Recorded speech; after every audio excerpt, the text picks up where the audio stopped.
Hello and welcome dear friends. Last lecture ની અંદર આપણે પ્રવાહીમાં દ્રાવ્યતા વિશે વાત કરી હતી. એના પછી આજે એ જ ટોપિક ને સંલગ્ન એટલે જ્યારે પ્રવાહી પદાર્થની અંદર દ્રાવ્ય કરવામાં આવે છે એના માટે રાઉલ્ટનો નિયમ આપણે જોવાનો છે. નેક્સ્ટ ટોપિક છે રાઉલ્ટનો નિયમ.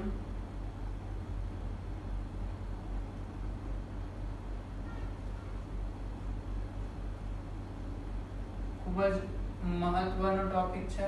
ચાહે તમે કોઈ પણ એક્ઝામની દ્રષ્ટિથી જોતા હોય, સ્ટેટ બોર્ડ, ગુજકેટ, નીટ, જી, દરેકની અંદર આમાંથી ક્વેશ્ચન પૂછાવાના ચાન્સીસ ઘણા બધા રહે છે દરેક વખતે. રાઉલ્ટનો નિયમ ખાસ તો સ્ટેટ બોર્ડના સ્ટુડન્ટે ધ્યાનમાં રાખવાની બાબત એ છે, રાઉલ્ટનો નિયમ છે મિત્રો એ પ્રવાહી પદાર્થ માટે પણ લાગુ પડે, એટલે કે પ્રવાહીમાં પ્રવાહી ઓગાળો ત્યારે પણ, અને જ્યારે પ્રવાહીની અંદર ઘન પદાર્થ નાખવામાં આવે ત્યારે પણ આ નિયમનો ઉપયોગ થાય છે. દરેક વખતે નિયમ મતલબ બંને જે કેસ છે, બંને કેસની અંદર નિયમના સૂત્રો અલગ છે, આખી બધી રચના, આ તે થિયરી બધું જ અલગ છે. એટલે રાઉલ્ટના નિયમનો ક્વેશ્ચન પૂછાય તો તમારે પહેલા તો એ ખબર હોવી જોઈએ કે આ નિયમમાં જે તમારે લખવાનું થશે થિયરીની અંદર એમાં કયો ટોપિક લખવાનો છે, લિક્વિડ વાળો કે લિક્વિડ પ્લસ સોલિડ વાળો. અત્યારે આપણે જે ભણીએ છીએ એ લિક્વિડ વાળો, એટલે બુકની અંદર આને નામ આપવામાં આવે છે બાષ્પશીલ દ્રાવ્ય. બાષ્પશીલ દ્રાવ્ય પ્લસ બાષ્પશીલ દ્રાવક.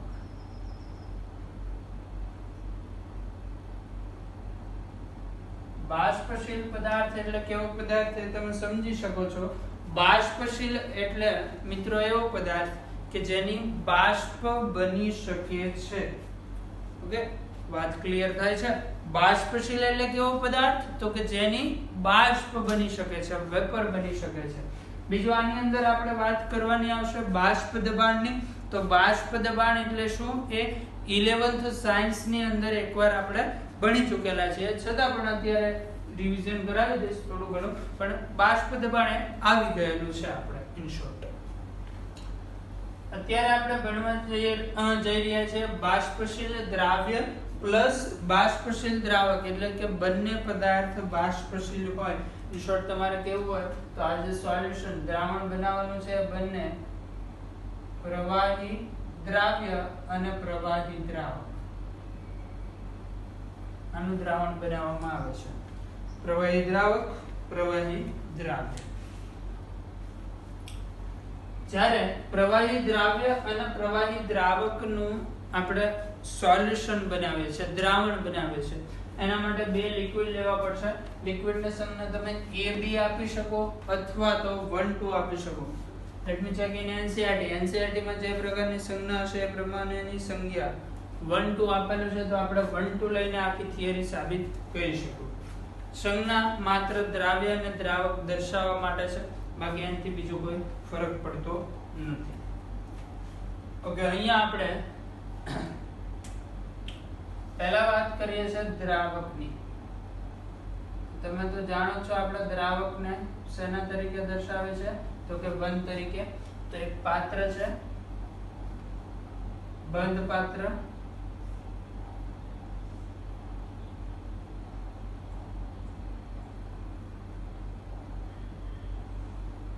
આ બંધ પાત્રની અંદર દ્રાવક વન ભરેલું છે. બંધ પાત્રની અંદર દ્રાવક વન ભરેલું છે.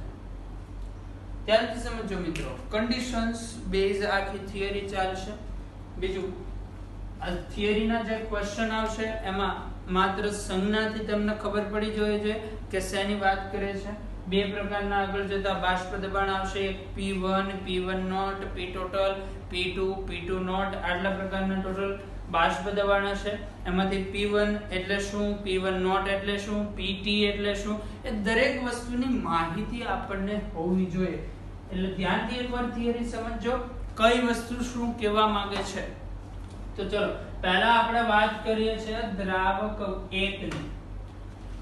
દ્રાવક 1 આ પાત્રની અંદર માત્ર ને માત્ર લિક્વિડ 1 ભરેલું છે, બીજી કોઈ જ વસ્તુ છે નહીં, શુદ્ધ પ્રવાહી છે.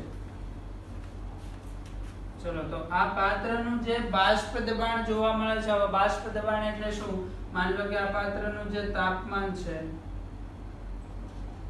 એ આપણે રાખેલું છે T તાપમાને આ જે પ્રવાહી છે એમાંથી થોડી ઘણી બાષ્પ બનતી હોય. આ જે બાષ્પ બને એ ફરીથી પાછી લિક્વિડ સ્ટેટમાં આવતી હોય. જ્યારે આ સંતુલનમાં આવે, સંતુલનમાં મતલબ જેટલા વેગથી લિક્વિડમાંથી બાષ્પ બને છે એટલા જ વેગથી પાછું શું થવું જોઈએ,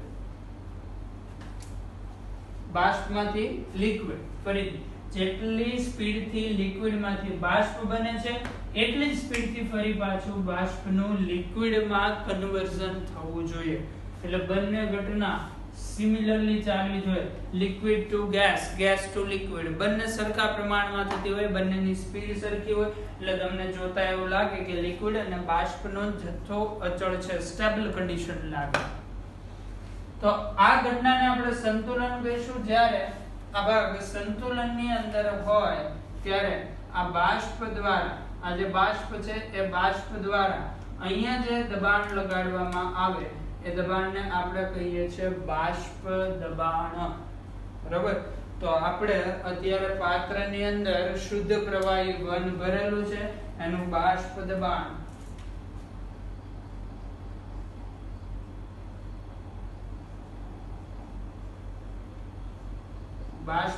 આપણે લઈએ છીએ P10.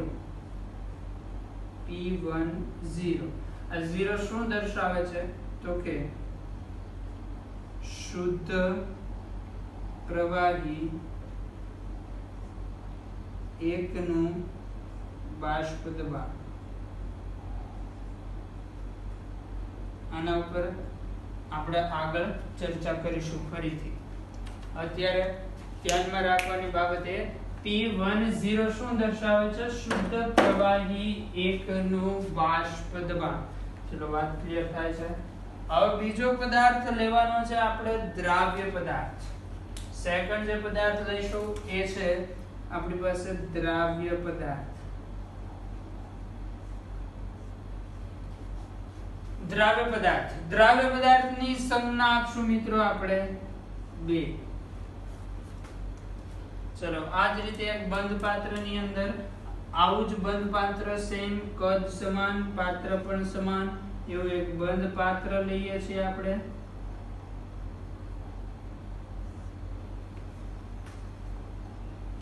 આ બંધ પાત્રની અંદર હવે લિક્વિડ નંબર 2 એટલે કે દ્રાવ્ય ભરવામાં આવે છે.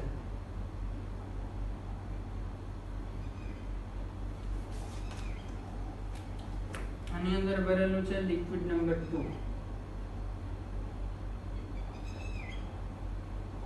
દ્રાવ્ય પદાર્થ. અત્યારે માત્ર ને માત્ર કોણ છે આમાં, દ્રાવ્ય પદાર્થ. સેમ વસ્તુ બનશે. આ પાત્રનું તાપમાન પણ આપણે રાખીએ છીએ T, મતલબ બે પાત્ર સમાન છે, ટેમ્પરેચર સમાન છે.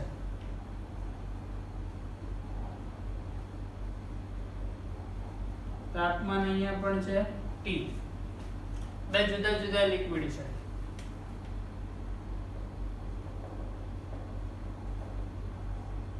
અહીંયા જે પ્રેશર લાગશે અને પ્રવાહી 2 નું બાષ્પ દબાણ કહીશું. તો મિત્રો બંને પાત્ર સમાન છે, બંને તાપમાન સમાન છે, છતાં પણ બંને જગ્યાએ બાષ્પ દબાણ અલગ અલગ હશે. શું કામે આવું થાય છે? કારણ કે બે અલગ અલગ લિક્વિડ રાખેલા છે. એકમાં તમે ખાલી પાણી ભરો, બીજા પાત્રની અંદર પ્યોર તેલ ભરવામાં આવે, તો બંનેમાં ઉત્કલન બિંદુ અલગ અલગ હોય. તેલ અને પાણીની જે બાષ્પ બનશે બંનેનો જથ્થો અલગ અલગ હોય. બંનેનો જથ્થો અલગ અલગ હોય તો બેના બાષ્પ દબાણ પણ અલગ અલગ હોય. એટલે લિક્વિડ જુદા જુદા હોવાથી બાષ્પ દબાણ કેવા હશે તો કે જુદા જુદા આવશે. ચલો અહીંયા પ્રવાહી 2 માટે બાષ્પ દબાણની વાત કરીએ. બાષ્પ દબાણ, તો બાષ્પ દબાણ મિત્રો આપણે દર્શાવશું P20. P2 નોટ પણ કહી શકો આને તમે. P2 નોટ શું છે તો કે શુદ્ધ પ્રવાહી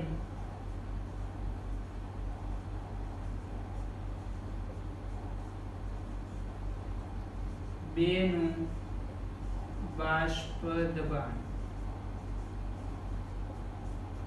P2 નોટ શું છે? શુદ્ધ પ્રવાહી બેનું બાષ્પ દબાણ. તો અત્યાર સુધીની થિયરીની અંદર આપણે બે અલગ અલગ પાત્ર લીધા છે. બંનેના તાપમાન સમાન છે.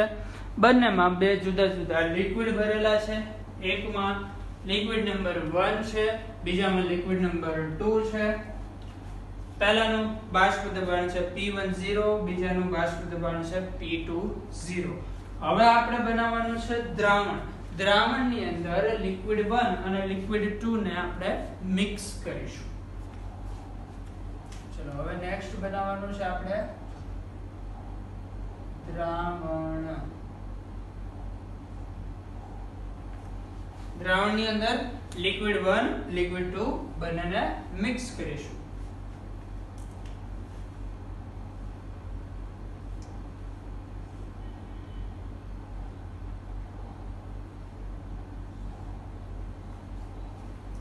ચલો આ એક પાત્ર છે. પાત્રની અંદર બંને લિક્વિડ ને આપણે મિક્સ કરવા જઈ રહ્યા છે. આ છે લિક્વિડ 1.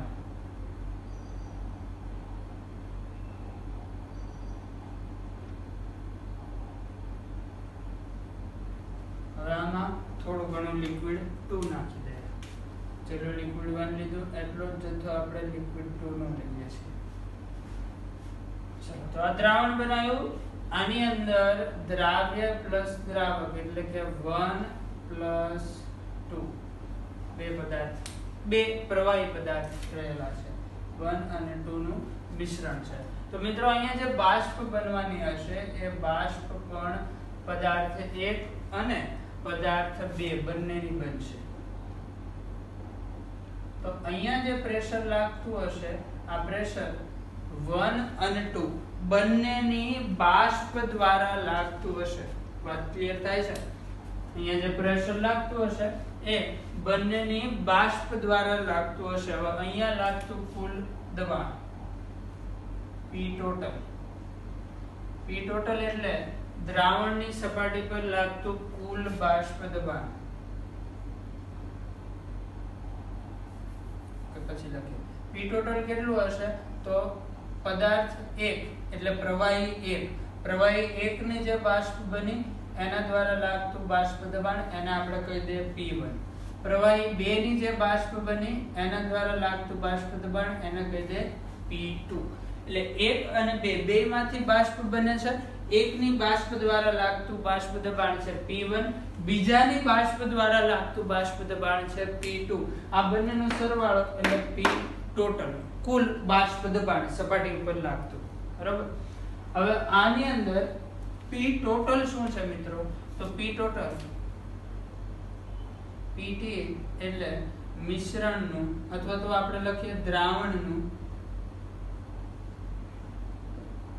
કુલ બાષ્પ દબાણ.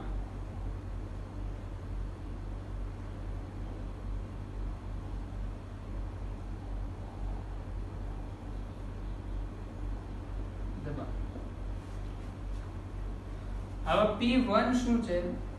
તો P1 એટલે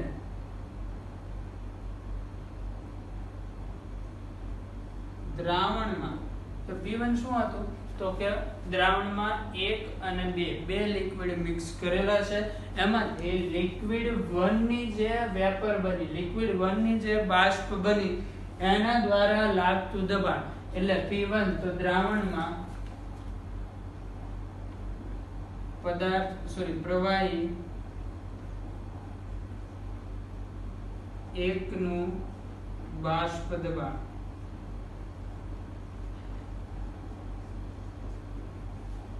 ચલો હવે આ બંને વચ્ચેનો ડિફરન્સ ખાસ સમજવાનો છે. P1 નોટ અને P1 સંજ્ઞા જોતા બંને એક જેવી લાગે, ડિફરન્સ ખાલી અહીંયા છે. આ છે P1 નોટ, આ છે P1. તો આ બંને વચ્ચે ડિફરન્સ બહુ મોટો છે. ડિફરન્સ શું છે? તો P1 નોટ એટલે શુદ્ધ પ્રવાહી એકનું બાષ્પ દબાણ. શુદ્ધ પ્રવાહી એક ક્યારે કહેવાય? તો આ પાત્રની અંદર માત્ર ને માત્ર પ્રવાહી એક રહેલું હોય, એના સિવાય બીજું કોઈ મિશ્ર થયેલું ન હોય. જ્યારે P1 શું છે? તો દ્રાવણમાં પ્રવાહી એકનું બાષ્પ દબાણ. દ્રાવણમાં પ્રવાહી એકનું બાષ્પ દબાણ એટલે શું? તો કે તમે દ્રાવણ બનાવો, દ્રાવણમાં લિક્વિડ 1 ને 2 બંને એડ કરેલા હોય, આમાંથી એક દ્વારા જે બાષ્પ બની અને એ જે બાષ્પ દબાણ લગાડે એ બાષ્પ દબાણને P1 કહેવાય. જ્યારે પણ પાત્રમાં માત્ર ને માત્ર લિક્વિડ 1 હોય ત્યારે એનું જે પ્રેશર આવશે, વેપર પ્રેશર, બાષ્પ દબાણ, એને કહીશું P1 નોટ. અને દ્રાવણ બનાવશું, દ્રાવણમાં લિક્વિડ 1 નું જે બાષ્પ દબાણ આવે એને કહીશું P1. વાત ક્લિયર થાય છે? P1 નોટ એટલે શુદ્ધ પ્રવાહી એક અને P1 એટલે દ્રાવણમાં પ્રવાહી એકનું બાષ્પ દબાણ. સેમ વસ્તુ મિત્રો આવશે P2 માટે. P2 શું કહીશું આપણે? તો કે P2 એટલે દ્રાવણમાં પ્રવાહી બેનું બાષ્પ દબાણ. ચલો P1 અને P2 બંને શું છે ખ્યાલ આવે છે? તો આ જ ડિફરન્સ જે P1 નોટ અને P1 માં હતો એ જ સેમ ડિફરન્સ P2 નોટ અને P2 ની અંદર રહેશે. P2 નોટ શું છે? તો શુદ્ધ પ્રવાહી બેનું બાષ્પ દબાણ. જ્યારે P2 શું છે? સોલ્યુશન ની અંદર એટલે કે દ્રાવણ ની અંદર પ્રવાહી બેનું બાષ્પ દબાણ. બરાબર? આ થઈ ગયા P1 P2. આટલી વસ્તુ ક્લિયર છે? ઓકે. હવે બીજું અહીંથી માન લે કે આજે આપણે લિક્વિડ 1 અને 2 એડ કર્યા છે. લિક્વિડ 1 અને 2 એડ કરવા એ આપણા હાથની વાત છે. લિક્વિડ 1 ના આપણે મોલ લઈએ છીએ. લિક્વિડ 1 માટે મોલ લઈએ છીએ N1. લિક્વિડ 1 ના મોલ કેટલા લીધા? તો કે N1 મોલ આપણે માપીને લઈ શકીએ છીએ. એ જ રીતે લિક્વિડ 2 ના મોલ લઈએ છીએ N2. લિક્વિડ 1 ના મોલ N1, લિક્વિડ 2 ના મોલ N2. તો અહીંથી બે નવી ટર્મ, એક છે X1. X1 એટલે શું? તો કે X1 નું સૂત્ર આવું આવશે N1 છેદમાં N1 પ્લસ N2. અને આપણે શું કહીશું? તો આ જે સોલ્યુશન બનાવ્યું છે, સોલ્યુશનમાં એટલે દ્રાવણમાં પ્રવાહી એકના મોલ અંશ.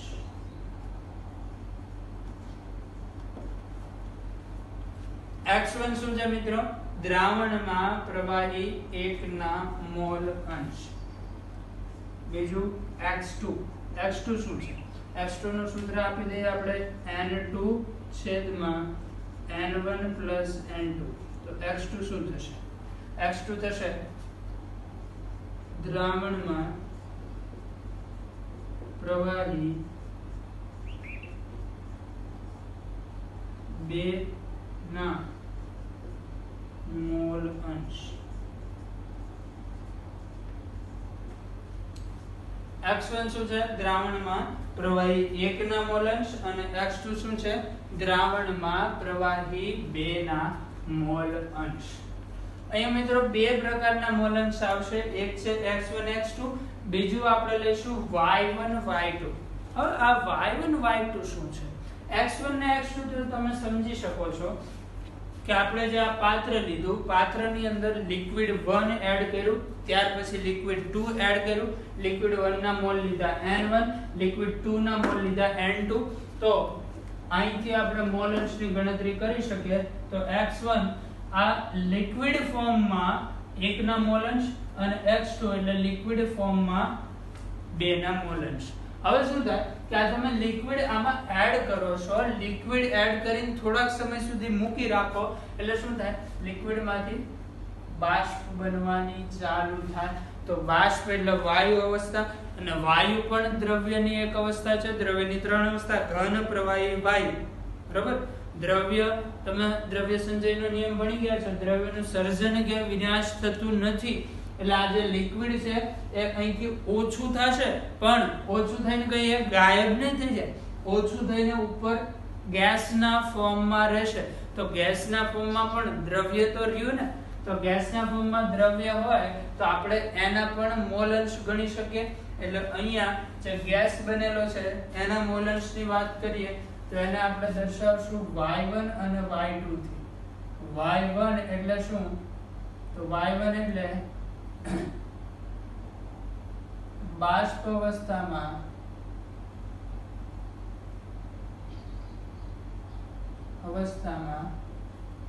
પ્રવાહી 1 ના મોલ અંશ.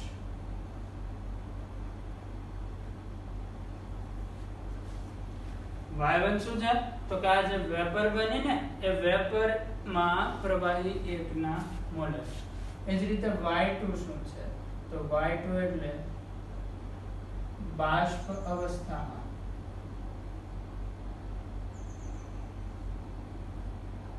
પ્રવાહી 2 ના મોલ અંશ. મિત્રો, રાઉલ્ટનો નિયમ ભણવા માટે અથવા તો એનું સૂત્ર વ્યવસ્થિત રીતે સમજવા માટે આટલી વસ્તુ તમને ક્લિયરલી ખબર હોવી જોઈએ કે આ બધી સંજ્ઞાઓનો મતલબ શું થાય છે. જેમ કે સંજ્ઞા પહેલી આપણે જોઈએ P1 શું છે, તો દ્રાવક 1 એટલે શુદ્ધ પ્રવાહી 1 નું બાષ્પ દબાણ. બીજી સંજ્ઞા જો P2 શું છે, તો કે શુદ્ધ પ્રવાહી 2 નું બાષ્પ દબાણ. હવે આ પ્રવાહી 1 અને 2 ને આપણે મિક્સ કરીએ છીએ. પ્રવાહી 1 ના મોલ લીધા N1, પ્રવાહી 2 ના મોલ લીધા N2. મિક્સ કર્યા એટલે લિક્વિડ માંથી બાષ્પ બનવા મળી. આ બાષ્પમાં જે 1 ની બાષ્પ બની, લિક્વિડ 1 ની, એનું બાષ્પ દબાણ એટલે P1, લિક્વિડ 2 નું બાષ્પ દબાણ એટલે P2. આ બે નો સરવાળો એટલે દ્રાવણનું કુલ બાષ્પ દબાણ. બીજું અહીંયા મોલ લીધા છે 1 ના N1, 2 ના N2, તો એના ઉપરથી તમે 1 અને 2 ના લિક્વિડ સ્ટેટના મોલ અંશ કાઢી શકો, જેને આપણે કહીશું x1 x2. બીજું કે લિક્વિડ માંથી બાષ્પ બને છે તો બાષ્પમાં આપણે મોલ અંશ કાઢી શકો, અને આપણે સંજ્ઞા આપશું y1 and y2. ઓકે, તો હવે ચાલુ થાય છે રાઉલ્ટનો નિયમ. રાઉલ્ટે નિયમ શું આપ્યો એની વાત કરીએ હવે.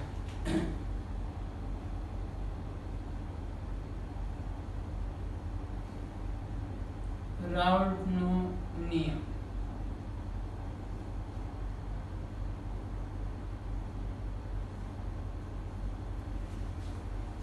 આ જે કઈ માહિતી ભણ્યા એ રાઉલ્ટના નિયમનો હિસ્સો જ છે. થિયરિટિકલ ક્વેશ્ચન પૂછાય તો એની અંદર બધું તમારે લખવું પડે, પણ આમ જોવા જાવ કન્સેપ્ટ વાઇઝ તો આ બધી માહિતી એ ખાલી સંજ્ઞાઓ સમજવા માટે છે કે આ કઈ સંજ્ઞાને શું કહેવા માંગે છે. હવે રાઉલ્ટનો નિયમ એવું છે, દ્રાવણમાં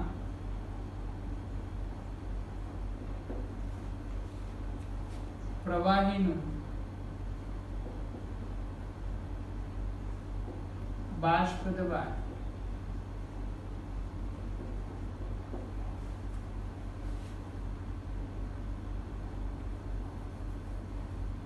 દ્રાવણમાં પ્રવાહીનું બાષ્પ દબાણ તેના દ્રાવણ અથવા તો અહીંયા પ્રવાહી શબ્દ વાપરી શકો, તેના પ્રવાહી અવસ્થાના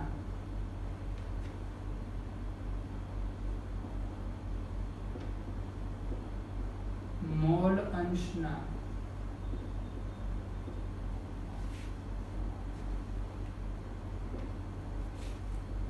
સમપ્રમાણમાં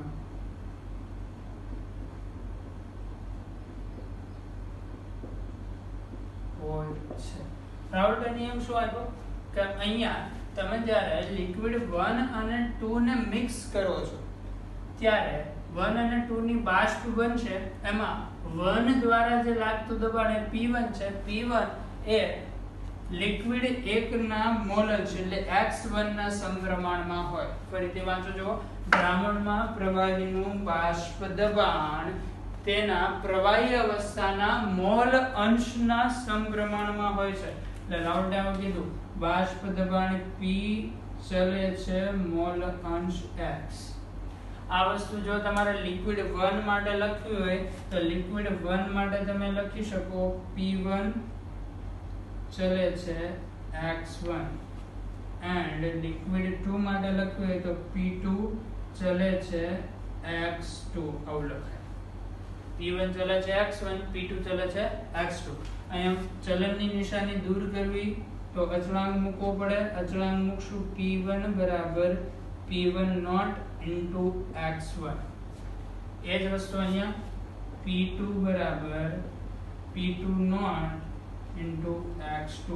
અચળાંક તરીકે આપણે અહીંયા મૂકેલું છે P1 નોટ અને અહીંયા અચળાંક તરીકે મૂકેલું છે P2 નોટ. ચલો તમારે કહેવાનું છે P1 નોટ એટલે શું અને P2 નોટ એટલે શું. તો મિત્રો P1 નોટ એટલે શુદ્ધ પ્રવાહી 1 નું બાષ્પ દબાણ, જ્યારે P2 નોટ એટલે શુદ્ધ પ્રવાહી 2 નું બાષ્પ દબાણ છે. વાત ક્લિયર થાય છે. બીજું, આ સૂત્રની સાબિતી પણ તમે અહીંથી આપી શકો. તમને ખ્યાલ હશે મોલેન્સનો સરવાળો હંમેશા 1 થાય. અહીંયા તમે x1 અને x2 નો સરવાળો કરો, x1 x2 1 આવશે હંમેશા. માની લો કે કોઈ પદાર્થની અંદર અથવા તો કોઈ સોલ્યુશનમાં હું આવું કહી દઉં x1 1. આવું ક્યારે પોસિબલ છે? તો કે x2 0 પર. x2 0 મતલબ કે પદાર્થ 2 નથી. પદાર્થ 2 નો હોય એટલે માત્ર ને માત્ર કોણ હોય? પદાર્થ 1. તો પદાર્થ 1 હોય ત્યારે એનું બાષ્પ દબાણ શુદ્ધ પદાર્થ 1 ના બાષ્પ દબાણ એટલે P1 નોટ જેટલું થાય. જો આમાં તમે x1 ની કિંમત 1 મૂકી દો ને એટલે ઓટોમેટિક આ બે સરખા થઈ જાય. થઈ ગયું. એ જ વસ્તુ અહીંયા લાગુ પડે. માની લો કે હું કહી દઉં x2 1. x2 1 હોય એટલે x1 થઈ જાય 0. x1 0 એટલે લિક્વિડ 1 છે નહીં, માત્ર લિક્વિડ 2 હોય. લિક્વિડ 2 હોય એટલે એનું બાષ્પ દબાણ P2 નોટ. તો અહીંયા x2 1 મૂકી દો એટલે ઓટોમેટિક આ બે સરખા થઈ જાય કે બાષ્પ દબાણ એ P2 નોટ જેટલું છે. બરાબર.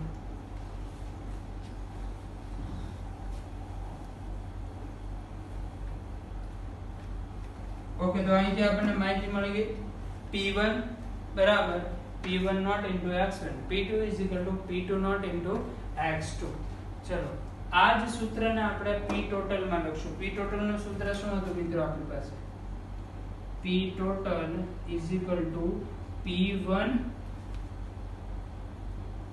P1 plus P2.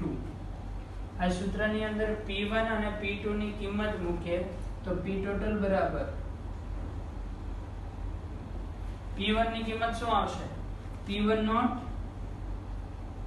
into x1 plus P2 ની કિંમત P2 નોટ into x2. બરાબર. વાત ક્લિયર થાય છે. બીજું આપણે હમણાં શીખી ગયા x1 plus x2 શું આવશે? તો કે 1.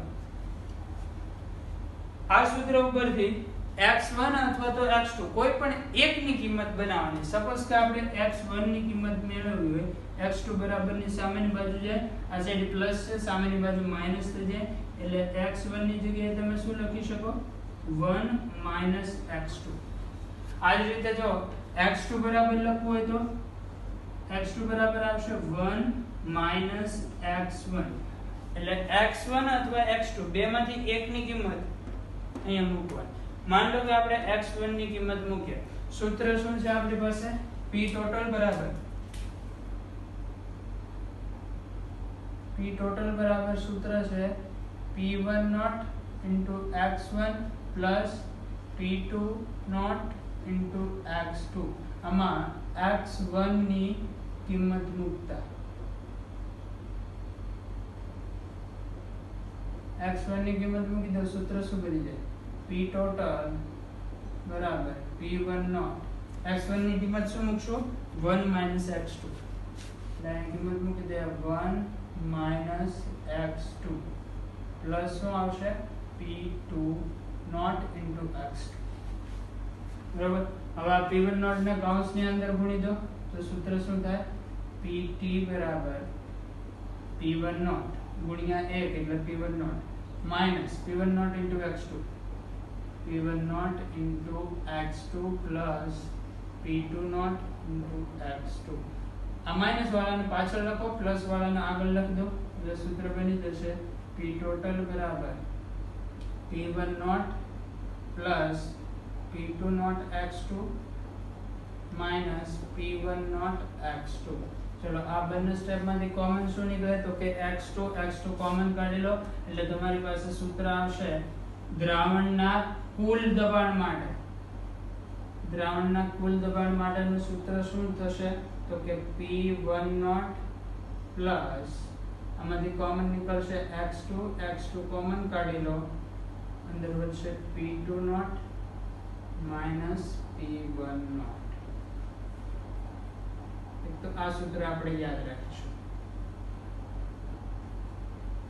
આ સૂત્રનો ઉપયોગ ક્યારે થઈ શકે જ્યારે તમને દ્રાવણનું કુલ બાષ્પ દબાણ પૂછેલું હોય શુદ્ધ પ્રવાહી 1 અને 2 ના બાષ્પ દબાણ અને 2 ના મોલ અંશ હોય હવે માની લો કે તમે x1 ની કિંમત મૂકી દી ને એના બદલે જો x2 ની કિંમત મૂકે તો સૂત્ર શું આવે તો x2 ની કિંમત મૂકે તો સૂત્ર આવે p ટોટલ બરાબર અહીંયા થઈ જાય p2 નોટ પ્લસ x1 અહીંયા આવે p1 naught minus p2 not આવશે એ તમે અહીંયા x2 ની કિંમત મૂકીને સાબિત કરી શકો છો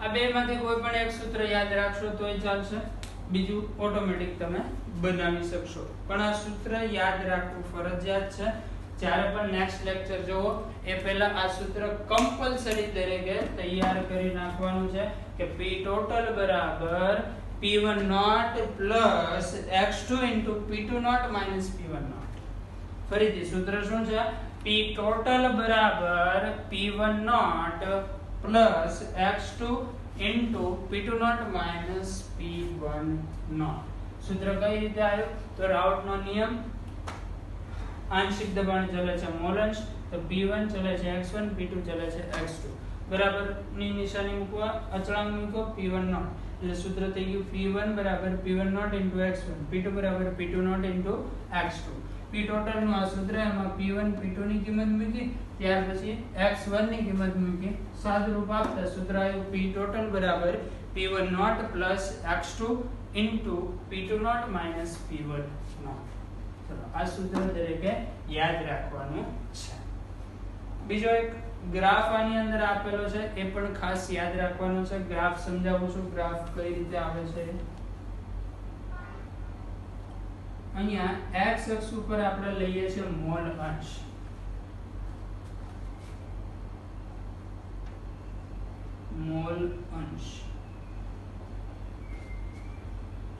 માની લો કે અહીંયા હું લઉં છું x1 એટલે શું તો કે પદાર્થ 1 ના મોલ અંશ x1 = 1 ચલો x1 = 1 હોય તો x2 કેટલું આવે તો સ્વાભાવિક છે x2 0 હોય y અક્ષ ઉપર એટલે આમ ઉપર તરફ આપણે લેવાનું છે દબાણ x1 = 1 છે એટલે માત્ર લિક્વિડ 1 હાજર હશે ત્યારનું જે દબાણ હોય એને આપણે કહીએ છીએ p1 નોટ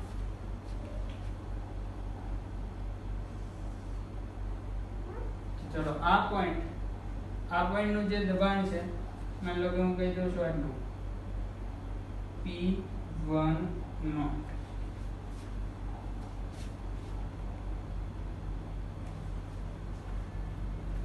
હવે અહીંયા એક બીજો પોઈન્ટ લઈએ જો આમ તરફ જાવ એમ x1 ઘટે છે x2 વધે છે અહીંયા x1 = લઈ લઉં 0 x2 = લઈ લઉં 1 તો આ જે પોઈન્ટ આપણને સમજાવે છે આ પોઈન્ટ શું કહેવા માંગે છે x1 0 એટલે લિક્વિડ 1 છે નહીં x2 1 એટલે લિક્વિડ 2 છે.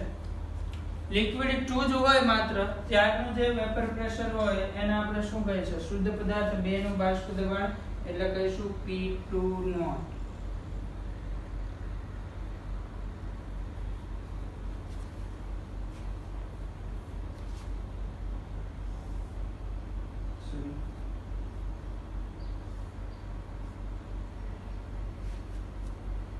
આ જે પોઈન્ટ છે ત્યાંનું વેપર પ્રેશર એટલે P2 નોટ. આ દબાણ છે P2 નોટ. આમ તરફ જાવ x1 ઘટે, આમ તરફ જાવ x2 વધે. બરાબર?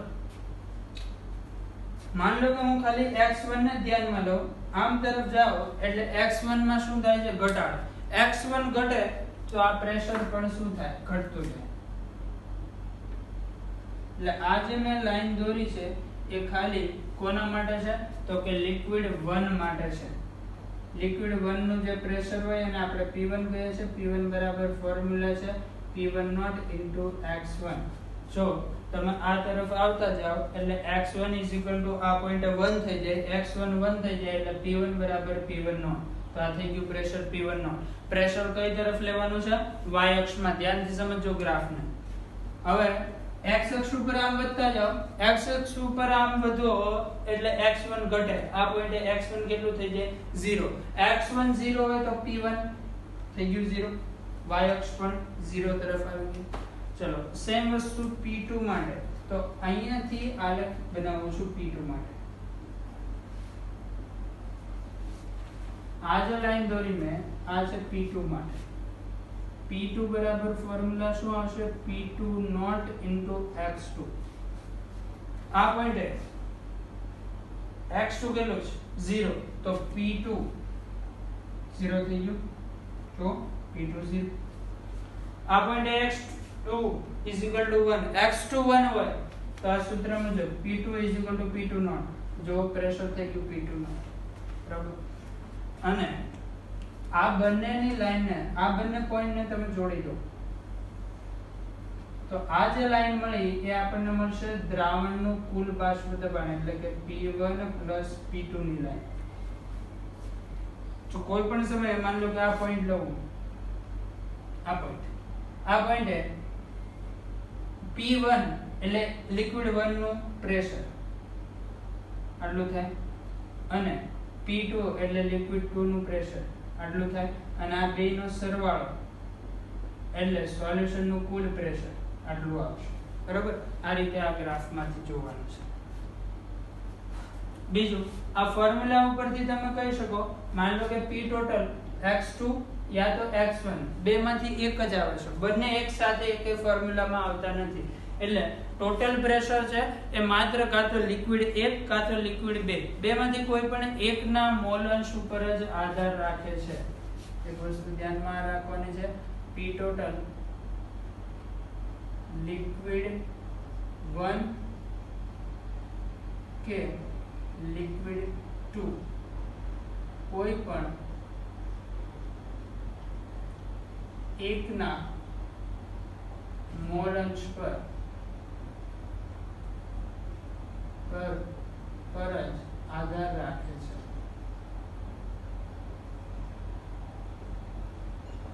બીજું ગ્રાફ જોઈને તમારે કહેવાનું છે લિક્વિડ 1 અને લિક્વિડ 2 બેમાંથી વધારે બાષ્પશીલ કોણ છે? જો બાષ્પશીલ તો બંને છે. બાષ્પશીલનો મતલબ કે બાષ્પ બને છે. બાષ્પ બને આપણે એ કહેવાનું છે 1 અને 2 બેમાંથી કોણ વધારે બાષ્પશીલ છે? કઈ રીતે નક્કી થાય? તો વધારે બાષ્પશીલ હશે એટલે એની બાષ્પ વધારે બનશે અને બાષ્પ વધારે બને તો બાષ્પ દબાણ વધુ હોય. તો ધ્યાનથી જુઓ, આ છે P1 નોટ, આ છે P2 નોટ. શુદ્ધ પદાર્થ 1 કરતા શુદ્ધ પદાર્થ 2 નું બાષ્પ દબાણ વધારે છે. બરાબર? બંને વચ્ચે ડિફરન્સ છે એટલો. એટલે લિક્વિડ 2 વધારે બાષ્પશીલ થાય. આ વસ્તુ યાદ રાખવાની વસ્તુ છે. ઓકે? ત્યાર પછી હવે આપણે y1 અને y2 ના માત્ર સૂત્ર યાદ રાખીશું. y1 અને y2 એના સૂત્ર સાબિત કરવા નહીં છે. બાષ્પ અવસ્થાના મોલ અંશ. એના માટેના સૂત્ર બે સૂત્ર યાદ રાખશું. એક સૂત્ર છે P1 બરાબર y1 into P total. તો અહીંથી y1 બરાબર શું લખી શકો? P1 upon P total. આવું સેમ સૂત્ર આવશે P2 માટે. P2 નું સૂત્ર છે P2 બરાબર y2 into P total. તો y2 નું સૂત્ર શું બની જશે? P2 ના છેદમાં P total. આ બંને સૂત્ર યાદ રાખીશું મિત્રો આપણે.